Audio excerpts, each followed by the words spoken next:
जय हिंद साथियों, आप सभी का स्वागत है एकेडमी ऑफ सक्सेस के यूट्यूब चैनल पर। आज के इस वीडियो में हम जानेंगे कि मिश्र भिन्न को किस प्रकार से जोड़ या घटा सकते हैं। उससे पहले हम जानेंगे कि दशमलव संख्या का वर्ग या दशमलव संख्या का वर्गमूल हम किस प्रकार से करते हैं। तो आइए शुरू करते हैं आज के इस सेशन को। जैसे कि यहाँ पास आपको संख्या दी हुई है कि 2.5 का वर्ग है, इसका आपको वर्ग करना है। तो इसके लिए यदि आप सामान्यता देखें तो 2.5 गुणे 2.5 का वर्ग कहलाता है। तो गुणा करने का तरीका तो मैंने आपको पिछली वीडियोज में बताया है, तो उसी प्रकार से ये भी है दोस्तों। तो 25 का 25 में हमें गुणा करना है तो 625 हो जाएगा। लेकिन यहाँ पास एक और यहाँ पास एक एक एक मिला के 2 हो गए। 2 अंकों के बाद हम दशमलव लगा देंगे। तो इस प्रकार से आप देखेंगे कि इसका वर्ग जब आप करते हैं तो 6.25 आता है। अब आपको ध्यान देना है दोस्तों कि जब यहाँ पास एक संख्या है, इसका आप वर्ग करते हैं तो यहाँ पास आपके पास 2 संख्या आती है। अब मान लीजिए कि इसी का आपको वर्गमूल दिया हुआ है, जैसे कि 6.25 का आपको वर्गमूल करना है। तो वर्गमूल आप इसका करेंगे तो वर्गमूल अर्थात इसी को हम वर्गमूल अर्थात वर्ग का उल्टा कर देते हैं। तो वर्ग का उल्टा अर्थात यदि हम इसको वर्गमूल करें तो 2.5 हमारा हो जाएगा। वर्गमूल अर्थात हम इसको सर्वप्रथम 625 में बांट लेंगे। 625 अर्थात दशमलव हटा लेंगे, उसके बाद इसका वर्गमूल निकालेंगे। तो वर्गमूल जब आप निकालते हैं, ट्रिक्स मैंने आपको वर्गमूल निकालने की बताई है, उसमें यदि आप ट्रिक्स से निकालते हैं तो आपको जल्दी हो जाएगा। तो इसका वर्गमूल यदि आप ज्ञात करते हैं तो इसका वर्गमूल 25 हो जाएगा। तो 25 आप यहाँ पास लिख लीजिए।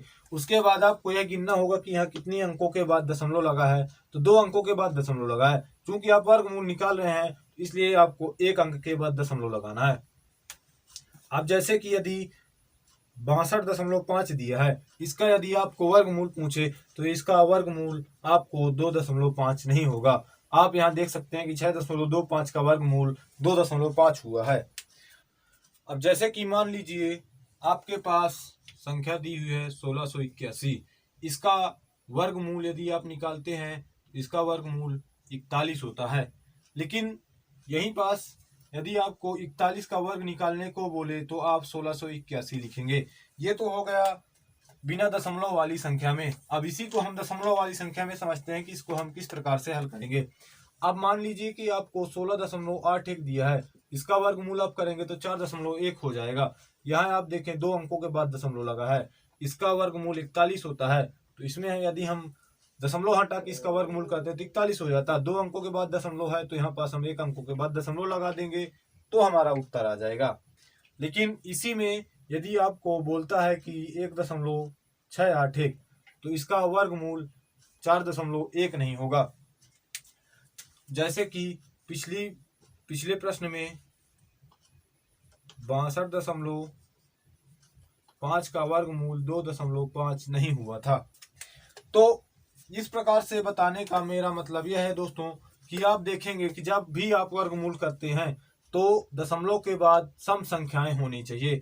जैसे कि 2 हो गया, 4 हो गया, 6 हो गया, अर्थात दशमलव के बाद 2, 4, 6 या 8 इस प्रकार से अंक होने चाहिए।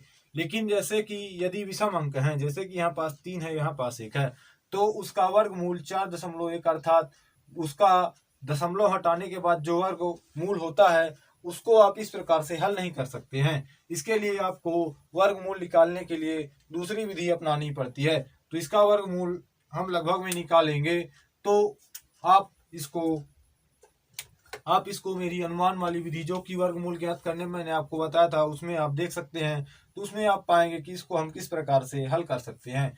तो ये तो हुआ दोस्तों दशमलव संख्या का वर्गमूल और वर्ग निकालना। इसी प्रकार से आप दशमलव संख्या का घन और घनमूल भी निकाल सकते हैं। अब मैं आपको बताता हूं कि मिश्र भिन्न को हम जोड़ या किस प्रकार से जोड़ या घटा सकते हैं। तो सर्वप्रथम हम देखेंगे कि मिश्र भिन्न क्या होती है। मान लीजिए कि हमारे पास एक सही 1/2 लिखा है, इसको हमें साधारण भिन्न में बदलना है। तो 2 1 कम 2 1 3/2 हो जाता है। इसी को हम जब और भी ज्यादा तोड़ देते हैं और अर्थात सामान्य में बदल देते हैं तो उसको हम एक सही 1/2 लिख देते हैं और इसी को हम मिश्र भिन्न कहते हैं। अब मिश्र भिन्न का जोड़ या मिश्र भिन्न का घटाना किस प्रकार से होता है यह हम देखते हैं। सर्वप्रथम हम देखते हैं कि मिश्र भिन्न का जोड़ किस प्रकार से होता है। जैसे कि यदि कोई संख्या है 4 दिया हुआ है, इसमें हमें कोई मिश्र भिन्न जोड़ना है। इस प्रकार के प्रश्न आपको संख्या पद्धति में मिल जाएंगे। तो अब मान लीजिए कि हमारे पास 4 दिया हुआ है और 3 सही 2/8, इसमें हमें 2/8 नहीं होगा दोस्तों, यहाँ पर 3 सही 2/9, इसको हमें जोड़ना है। तो हम किस प्रकार से जोड़ेंगे? तो एक नियम तो यह होता है कि आप इसको साधारण नियम से जोड़ें, तो ये 4 हो जाएगा, प्लस 9 30 27 27 2 29 हो जाएगा, बटे में 9 हो जाएगा। फिर 9 चौको 36 और 36 में यदि आप 29 से जोड़ते हैं तो आपको 65 हो जाएगा और बटे में ये 9 हो जाएगा। तो आपका जो है तो इस प्रकार से उत्तर आएगा 65/9। अब इसको आप मिश्र भिन्न में बदलेंगे तो 9 सत्ते 63 हो जाएगा और 63 2 65 हो जाएगा, 7 सही 2/9 हो जाएगा। लेकिन इसके लिए हम शॉर्ट ट्रिक यूज करते हैं, तो आइए देखते हैं कि इसके लिए शॉर्ट ट्रिक कैसे हम लगा सकते हैं।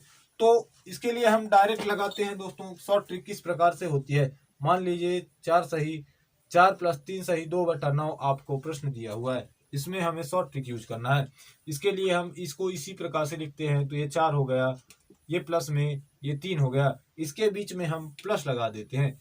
इस प्लस को जब हम लगाते हैं और इस प्लस को लगाने के बाद इसको इस प्रकार से लिखते हैं, तो अब आप देखेंगे 4 3 7 हो गया। इस प्लस को हम हटा देंगे तो 7 सही 2/9। जैसे कि सामान्य नियम के अनुसार मैंने आपको हल करके दिखाया था, इस जोड़ का उत्तर 7 सही 2/9 आया था। इसी प्रकार से घटाना भी होता है दोस्तों, लेकिन उसमें एक अलग नियम लगता है। वो कौन सा नियम होता है, आइए देखते हैं। मान लीजिए कि 48 माइनस 13 सही 3/7 आपको प्रश्न दिया हुआ है। अब इसको आपको हल करना है, इसका उत्तर क्या होगा। तो सामान्य नियम से जब आप इसको हल करेंगे तो 48 माइनस 13 सत्ते 91 3 94/7 हो जाएगा। अब इसको 7 को गुणा आप इसमें करेंगे तो 7 पन्ना 35 और 7 350। तो यदि आपको 50 से गुणा करना होता तो 350 होता। 350 7 दूनी 14, 350 में जब आप 14 घटाते हैं तो 336 होता है। 336 में आप 94 घटाएंगे और उसे 7 से भाग देंगे। इसको मैं किस प्रकार से गुणा किया हूँ, आइए देखते हैं। तो ये 50 माइनस 2 48 को हम लिख सकते हैं, गुणे 7 करेंगे तो 7 पना 35 हो जाएगा, माइनस 7 दूनी 14 हो जाएगा, 50 में 14 घटाएंगे तो 36 आ जाएगा। तो यही मैं आपको ट्रिक्स वाली वीडियो में बताया था कि आपको यदि ट्रिक्स बहुत सारी याद है तो कोई बात नहीं है, लेकिन यदि आप उन ट्रिक्स का यूज नहीं करते हैं तो यह बहुत बड़ी गलती होती है दोस्तों, कि उन ट्रिक्स का यूज आप पेपर में किस प्रकार से करते हैं, प्रश्नों को हल करते समय किस प्रकार से करते हैं। अब आइए देखते हैं इसका उत्तर क्या होता है। 6 में से 4 घटाएंगे तो 2 बचेगा, 13 में से 9 घटाएंगे तो 4 बचेगा, ये 2 हो जाएगा और ये 7 हो जाएगा। अब इसको आप देखेंगे तो 7 त्रिक 21 हो जाएगा, 7 त्रिक 21 हो जाएगा, यहाँ पास 3 बचेगा तो 7 चौक 28 हो जाएगा और 28 4 32 हो जाएगा, बटे में 7 हो जाएगा। तो इसका उत्तर तो इस प्रकार से आया। अब हम देखते हैं कि शॉर्ट ट्रिक से हम इसको किस प्रकार से हल कर सकते हैं। तो इसके लिए हम शॉर्ट ट्रिक जब लगाते हैं दोस्तों तो ये 48 माइनस 13 सही 3/7 तो हो जाता है। इसी को सर्वप्रथम इन दोनों का अंतर हम देखते हैं, तो 7 में से 3 घटाएंगे तो 4 आ जाएगा, तो इसको हम इस प्रकार से 4 लिख देते हैं और हर में जो है तो ये 7 है तो 7 ही लिख देते हैं। अब इस 13 में हम एक अपने से जोड़ देते हैं, तो 13 में 1 जोड़ेंगे तो 14 हो जाएगा। इस 48 से हम इस 14 को घटाएंगे तो 34 बचेगा। तो आप देख सकते हैं 34 सही 4/7, 34 सही 4/7। इस शॉर्ट ट्रिक को आप इस प्रकार से यूज कर सकते हैं। तो जोड़ और घटाना आपको मैंने मिश्र भिन्न का बता दिया। तो इस प्रकार से आप शॉर्ट ट्रिक से जोड़ और घटाना दोनों कर सकते हैं। यदि आपको हमारा वीडियो पसंद आ रहा हो तो हमारे वीडियो को लाइक करें और हमारे चैनल को जरूर सब्सक्राइब करें। अब मान लीजिए कोई इस प्रकार से आपको संख्या दी हुई है और इसको आपको घटाने के लिए बोल रहा है, अर्थात इसको हल करने के लिए बोल रहा है। अब सर्वप्रथम हम इसमें से माइनस कॉमन ले लेते हैं, तो हमारे पास ब्रैकेट के अंदर 2 + 2 सही 1/3 बचेगा। इस माइनस को आप बाहर ही रहने दीजिए। अब इसको आप जोड़ वाले की तरह हल कर लीजिए, तो इसमें आप इसमें प्लस लगा देंगे, 2 2 4 हो जाएगा, 4 सही 1/3 हो जाएगा। और अब इस माइनस को अंदर कर दीजिए तो -4 सही 1/3 हो जाता है। तो इस प्रकार से आपका जो है तो आंसर आ जाता है। तो धनात्मक पूर्णांक संख्या और ऋणात्मक पूर्णांक संख्या कुछ भी आपको जोड़ना है, घटाना हो मिश्र भिन्न में, तो आप इस प्रकार से शॉर्ट ट्रिक का यूज कर सकते हैं। तो आज के लिए इतना ही दोस्तों। हमारे चैनल को लाइक करें और हमारे चैनल को सब्सक्राइब जरूर करें। जय हिंद।